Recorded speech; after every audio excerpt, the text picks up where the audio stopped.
काय तुमची दाढ दुखती आणि तुमच्या दाढीला टणक लागलाय? अपरात्री कधी दाढ दुखायला चालू होती? मग आता काळजी कशाला करताय? ऑनलाईन एकदम घरगुती जालीम उपाय, 2च मिनिटात कसली दाढ दुखणार राहणार आहे बरं का. तर नमस्कार बहिणींना, भावांना, पुन्हा एकदा माझ्या व्हिडिओमध्ये तुम्हा सगळ्यांचं स्वागत आहे. तर तुम्हाला आता माहितीच आहे की दाढ दुखायला कोणता टाइम टेबल अजिबात नसतो बरं का. कधी दाढ दुखती, कधी म्हणजे कधी, रात्री अपरात्री सुद्धा दाढ दुखती. आता दिवसा जर दाढ दुखायला लागली तर तुम्ही काय करणार? पहिला दवाखाना गाठणार. पण संध्याकाळची जर दाढ दुखायला लागली तर तुम्हाला काहीच सुधारणार नाही, कारण की आपल्या घरात औषधं कधीच उपलब्ध नसतात. कारण की आपण दाढ दुखते म्हणून औषधं आणून ठेवतात का? नाही ठेवत, किंवा गोळ्या सुद्धा आणून ठेवत नाही. आणि कवचित घरात कोणची गोळी असली तरी त्याने आपल्या दाढीचा ठणूक राहत सुद्धा नाही, कारण की त्याला इंजेक्शन घ्यायला दवाखान्यातच जावं लागतं. मग आता कधी तुमची रात्री अपरात्री जर दाढ दुखली ना तर हा घरगुती उपाय तुम्ही एकदा ट्राय करा. इतका जालिम आहे ना की कसलीही दाढ दुखू द्या तुमची, कसलाही ठणूक दाढीला लागू द्या तुमचा, 2च मिनिटात राहणार बरं का. तर आज जी मी घरगुती रेमेडी तयार करणार आहे ती तुम्हाला सगळी बघायची, कुठेही स्क्रिप्ट करायची नाही, व्हिडिओ कुठेही स्क्रिप्ट करायचं नाही, जेणेकरून तुम्हाला सगळा म्हणजे सगळा फायदा झाला पाहिजे. तुम्ही थोडं कुठंतरी काहीतरी बघणार आणि तसा उपाय करायला बघणार, परत तुमची दाढ नाही राहणार. मग तुम्ही म्हणणार की ताई तुम्ही काय सांगितलं, आमची दाढच राहिली नाही. मग तसं करायचं नाही बरं का.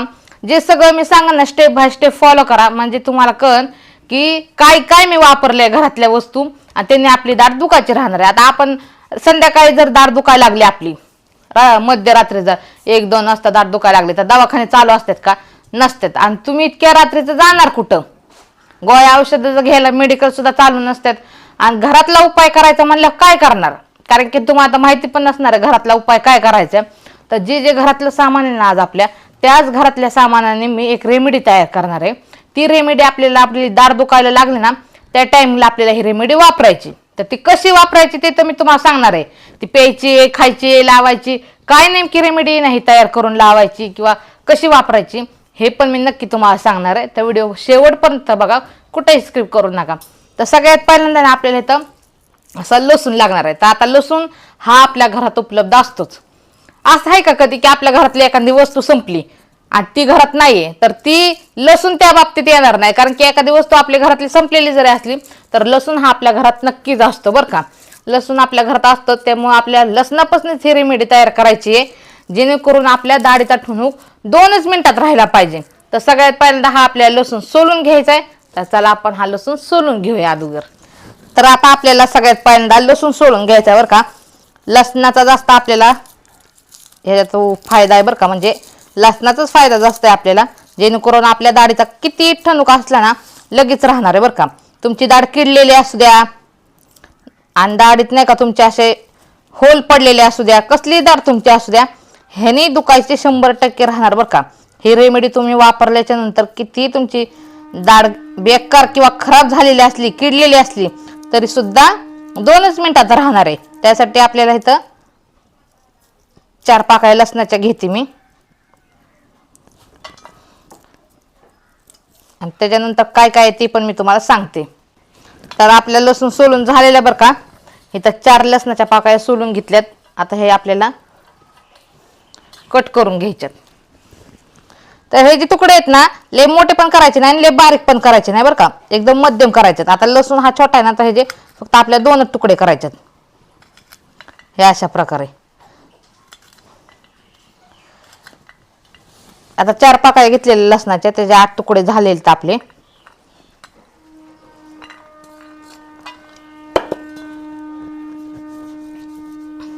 आता ह्या लसणाचा कसा उपयोग करायचा हे सांगते. आता आपल्याला सगळ्यात पहिल्यांदा ह्याच्यात काय सामान टाकून घ्यायचे, ते सामान काय काय आहे ते बघा आता तुम्ही.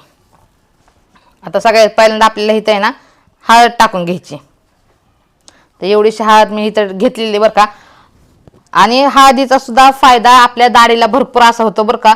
तुम्हाला आता माहितीच असेल, कारण की कुठेही तुम्ही ऐकलंच असेल, दाढ दुखायच्या टाइमला आपण हळदीचा सुद्धा कधी कधी काहीतरी उपयोग करतच असतो. आणि त्याच्यानंतर आपल्याला थोडंसं इथं मीठ लागणार आहे. तर आता आपण इथं मीठ घेतलेलं आहे, हळद घेतलेली आणि लसणाचे 4 पाकळ्या ते कट करून 8 पाकळ्या अशा घेतलेल्या आहेत.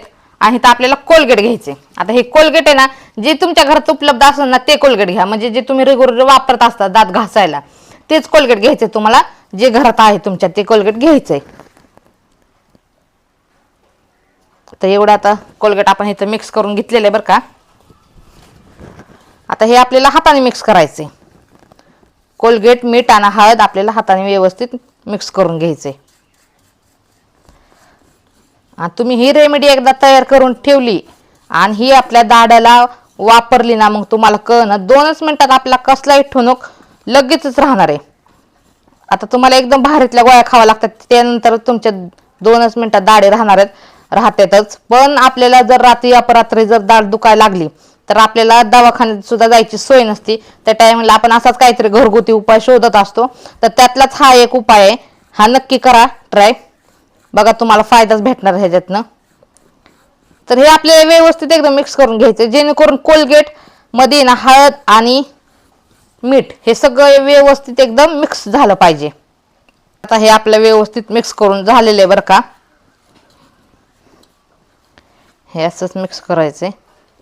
आणि त्याच्यानंतर ना जे आपण लसूण जे कट करून घेतलेलं ना ते आपल्याला ह्याच्यात मिक्स करायचे.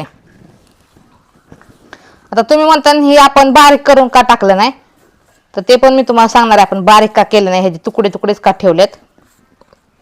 कारण की तुकडे तुकडे जर ठेवले ना तर हा वापरायला आपल्याला व्यवस्थित रेमेडी येणार आहे. बारीक केल्याच्या नंतर ही रेमेडी व्यवस्थित वापरायला येणार नाही आपल्याला. त्यामुळे हे जे आपल्याला तुकडे करायच्यात आणि ते तुकडे एकदम व्यवस्थित ह्याच्यात मिक्स करून घ्यायच्यात.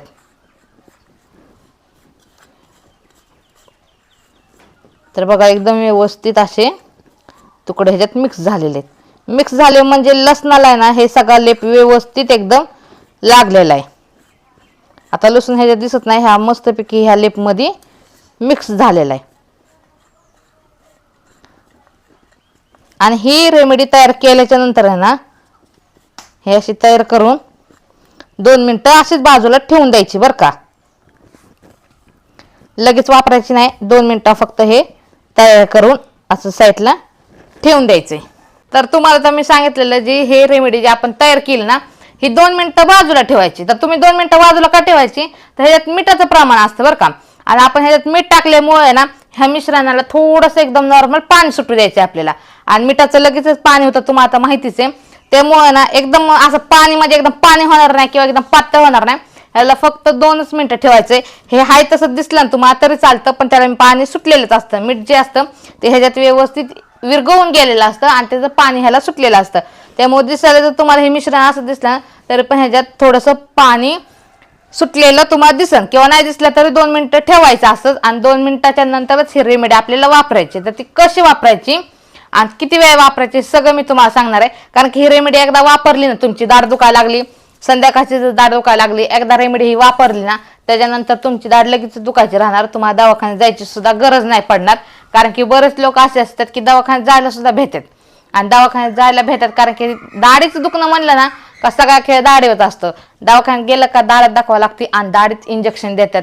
दाढ साफ करायला लागलं तर इंजेक्शन साफ करतात. तुम्हाला आता माहिती आहे, दाढ साफ करायची, दाढ काढायची आणि दाढ्यात इंजेक्शन पण द्यायचं, सगळं अवघडच गोष्टी. त्यामुळे आपल्याला ही रेमेडी आहे ना वापरायची, जेणेकरून आपली दाढ दुखायची राहिली पाहिजे. तर दाढेला कितीही मोठे होला असू द्या तुमच्या तरी तुमची दाढ दुखायची राहणार. कारण की जास्त किडली, कमी किडली असली तर दाढ हाय तशी राहते, फक्त थोडीशी दाढ काय झालेली असते. पण जेणेकरून दाढ जर जास्तच किडलेली असते तर दाढीला होल पडलेले असतात आणि ती जास्त प्रमाणात किडलेली असते. आणि ही रेमेडी काय करणार आहे दाढे उपयोग ती सांगणार मी, की जे आपल्या दाढीत ना किडे असतात, बारीक बारीक जे किडे असतात ना ती वळवळ करायच्या लागले ना नंतर आपली दाढ दुखायला जास्त प्रमाणात चालू होती. आणि ही रेमेडी लावल्याच्या नंतर ती किडे मनाने मरून पडतात. त्यामुळे आपली दाढ दुखायची राहते. तर हे रेमेडी ना तुम्ही तर बघितलं, हळद आहे, कोलगेट आहे आणि मीठ आहे आणि लसूण, ह्याने ना आपल्या दाढ्यातले सगळे किडे मरून जातात. तर आता ह्याला 2 मिनिटं झालेले बरं का ठेवून आपल्याला. तर ही रेमेडी कशी वापरायची ती मी तुम्हाला सांगते. आता आपली दाढ दुखती आणि ना जी दाढ दुखती ना तिथं आपल्याला लसणासकट ही रेमेडी कट करून घ्यायची बरं का अशी यातनं. तर ह्याला बघा एक लसण आलेला आहे ह्याला. आणि जिथं आपली दाढ दुखती ना त्या दाढीवर बरोबर हे असं व्यवस्थित ठेवून द्यायचं. एक लसूण घ्यायचं आहे, फक्त ही पेस्ट घ्यायची नाही बरं का, त्याला लसूण असतो ना आपण कट केलेला आहे. त्यामुळे मी तुम्हाला सांगितलेलं बारीक लसूण केलं ना एकदम चिचून घेतलेलं लसूण तर त्याचा काय फायदा होणार नाही. असंच हा तुकडा घ्यायचा आहे आणि हा तुकडा डायरेक्ट तिथं ठेवायचा आहे. ह्याला सगळं हे मिश्रण लागलेलंच पाहिजे बरं का, जे आपण मिश्रण तयार केलं ना ते पण ह्या लसणाला लागलेलं पाहिजे. आणि हे जिथं दाढ दुखते ना तिथं ठेवायचं आणि त्याच्यानंतर दुसऱ्या दाढीने आपल्याला असं दाबून धरायचं असं. असं दाबून धरायचं, जेणेकरून हे लसूण आहे ना हा दाढी खाली बारीक होणार आणि त्या लसणातलं जे पाणी असतं ते सुद्धा दाढीत आपल्या उतरणार. त्याच्यामुळे आपल्याला हे दाढीचं असं मिश्रण असं दाबून धरायचं दुसऱ्या दाढीने, जेणेकरून लसणातलं सुद्धा पाणी आपल्या दाढीत उतरलं पाहिजे आणि मिठाचं हे सुद्धा सगळं पाणी आपल्या दाढीत उतरलं पाहिजे. आणि ते हे उतरल्याच्या नंतर काय होतं माहिती का, आपल्या तोंडात लाळ तयार होते. तर ती लाळ आपल्याला गाळून टाकायची, गिळायची पिळायची नाही. कारण की काय होणार आहे, ही रेमेडी आपल्या दाढीत गेल्याच्या नंतर दाढीतले किडे मरतात आणि ते किडे मेल्याच्या नंतर जी लाळ होती ना तयार, ती लाळ जर आपण घेऊन घेतली तर मेलेले किडे पण आपल्या पोटात जाणार, इन्फेक्शन पोटात होईल. त्याच्यामुळे ती लाळ सगळी गाळून टाकायची आणि त्यात किडे पण मरून निघून जातात. कारण की आता बारीक बारीक जी किडे असतात ते ह्याने लगेच मारायला चालू होते आणि तुमची दाढे ती पण दुखायची बंद होणार आहे. तर हा घरगुती माझा उपाय केलेला दाढीवरचा हा तुम्हाला कसा वाटला हे मला नक्की कमेंट करून सांगा. आणि हा व्हिडिओ तुम्ही कोणत्या गावातून शहरातून बघता ते पण नक्की कमेंट करून सांगा. तर ही घरगुती रेमेडी तयार केलेली ही तुम्हाला कशी वाटली, माझा व्हिडिओ तुम्हाला कसा वाटला हे मला नक्की कमेंट करून सांगा. भेटूया माझ्या अशाच नवीन व्हिडिओमध्ये. तोपर्यंत धन्यवाद.